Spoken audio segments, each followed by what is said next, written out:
लाडली ननद। आनंदी काफ़ी बड़ा बैग लेकर अपने मायके जाती है।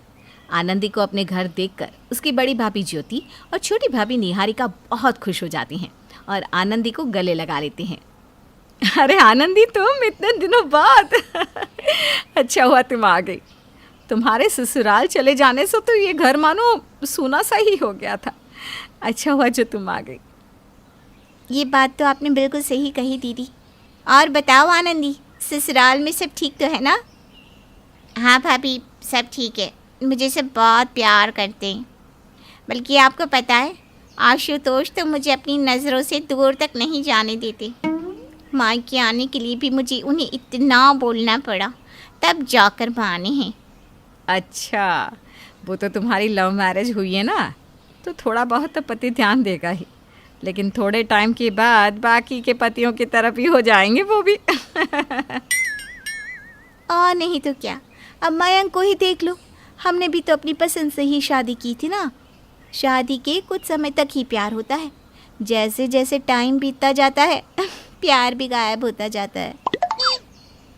ऐसा मुझे भी लगता था, लेकिन आशुतोष जी ना ऐसे नहीं है।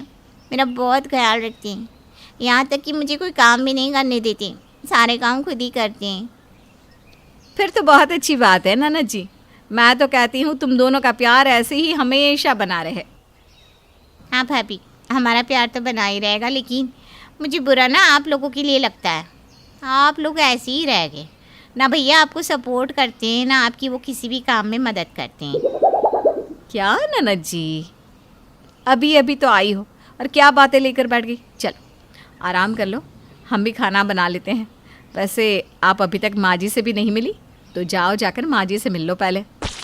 आनंदी अपने मायके आने के साथ ही अपनी भाभीयों के कान भरने लगती है कि उसका ससुराल इतना अच्छा है, पति उसको बहुत ज़्यादा प्यार करता है, पर उसके भाई अपनी बीवियों से प्यार नहीं करते।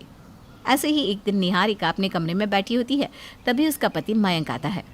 मैंने तुमसे कहा था ना कि मेरी वाइट वाली शर्ट प्रेस कर देना, लेकिन तुमने नहीं की। तुमसे एक काम नहीं होता ना। आप वो वाली शर्ट अपने किसी दोस्त के घर बुलाए हो। मैंने पूरा घर देख लिया, लेकिन मुझे वो कहीं नहीं मिली। अगर घर में नहीं मिल रही थी तो कम से कम एक बार मुझे फ़ोन करके बता तो दिया होता। अब बताओ, मैं कल ऑफिस पहन करके आ जाऊँगा। मैंने आपको फ़ोन किया था, लेकिन आपने फ़ोन नहीं उठाया। अब आप ही बताओ, जब आपने फ़ोन ही नहीं उठाया तो मैं आपको कैसे बताती? मयंक कुछ नहीं बोलता, बाहर चला जाता है। जैसे ही मयंक बाहर जाता है, तुरंत वहाँ आनंदी आ जाती है।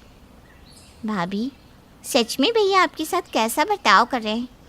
सोच रही हूँ, जब मुझे इतना बुरा लग रहा है तो आपको कितना बुरा लग रहा होगा। भाभी, आप कुछ बोलती क्यों नहीं हो? ओहो, मयंक जी दिन भर ऑफिस में काम करते हैं, इसलिए थोड़ा बहुत गुस्सा हो जाते हैं। मुझे ना उनकी किसी भी बात का बुरा नहीं लगता। भाभी, जो गलत है वो गलत है। अरे भैया, ऑफिस में काम करते हैं तो आप भी तो घर पे काम करती हो ना। आप कौन सा पूरा दिन आराम करती हो? हाँ, ये बात तो तुम सही कह रही हो। काम तो मैं भी दिन भर करती ही रहती हूँ। इस मामले में ना मैं तो बहुत खुश नसीब हूँ। आशुतोष पहले ऑफिस का काम करते हैं और फिर घर पर बराबर मेरी मदद भी करते हैं। सच में? ये तो बहुत अच्छी बात है। दामाद जी तो बहुत अच्छे हैं। भाभी, सच में आप ना बहुत भोली हो। अरे कोई भी अच्छा होता नहीं है, अच्छा बनाना पड़ता है। क्या मतलब? देखो, आप भैया की जितनी सुनती हो, भैया उतनी आपको सुनाते हैं। नहीं तो आप सुनती क्यों रहती हो? मना करना सीख लो। इस तरह आनंदी अपनी दोनों भाभीयों को भड़काने लगती है। समय बीतता है और अपनी भाभी के साथ वो अपने भाइयों के भी कान भरती है। ऐसे ही एक दिन, भैया आपको नहीं लगता दोनों भाभियाँ कुछ ज़्यादा ही सर पर चढ़कर नाच रही हैं? अरे ऐसा तुम क्यों बोल रही हो? क्या किया तुम्हारी भाभी ने? भैया, भाभी तो बस यही सोचती है कि आप दोनों ने जैसे मुझे लाड़ प्यार से रखा है, वैसे ही उनको भी रखिए। अरे बहन और पत्नी में फ़र्क होता है कि नहीं? वो चाहती हैं कि आप दोनों उनके पल्लू से बंद कर रहो। अब आप ही बताओ भैया, ऐसा अच्छा लगेगा कि घर के जवान लड़के अपनी पत्नी के आगे पीछे घूमते रहें? ये तो तुम सही कह रही हो।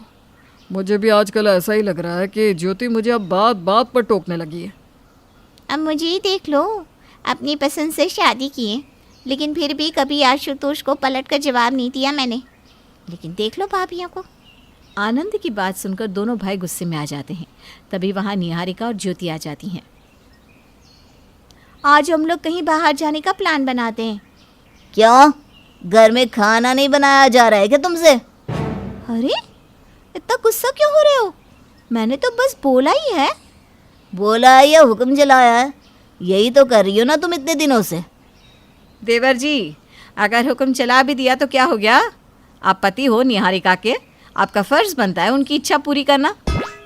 ठीक वैसे ही जैसे आजकल तुम मुझ पर धौंस जता रही हो। आप ना बिना बात के लड़ाई छेड़ रहे हो। मैंने ऐसा कुछ भी नहीं किया है। वो तो मुझे अच्छे से दिख रहा है कि तुमने क्या किया है और क्या कर सकती हो। रोज़ किसी ना किसी बात पर मेरा सर जो खा रही हो। अब भी कोई कसर बची है क्या? अब ना आप ज़्यादा बोल रहे हो। मैं आपका गुस्सा और ज़्यादा बर्दाश्त नहीं कर सकती हूँ। चारों में लड़ाई होने लग जाती है और वो लड़ाई रुकने का नाम ही नहीं ले रही थी। तभी वहाँ आनंद की माँ ललिता आती है, आनंद के पति आशुतोष के साथ।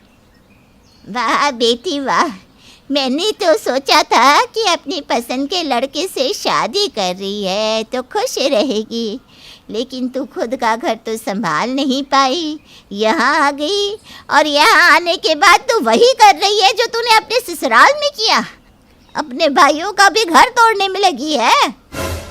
बाबा आशुतोष, आप यहाँ कैसे, वो भी माँ के साथ? माँ जी आप ये सब छोड़ो और मयंक जी को देखो, वो मुझसे बिना बात के लड़ रहे हैं, ऊपर से मुझे कितना कुछ सुना चुके हैं। अरे मेरी प्यारी बहुओं, तुम क्यों इसकी बातों में आ रही हो? ये तुम लोगों की प्यारी लाडली ननद का ही तो किया धरा है। यही तो आग लगा रही है तुम लोगों की गृहस्थी में। आग लगा रही है? क्या मतलब माँ जी, हम कुछ समझे नहीं।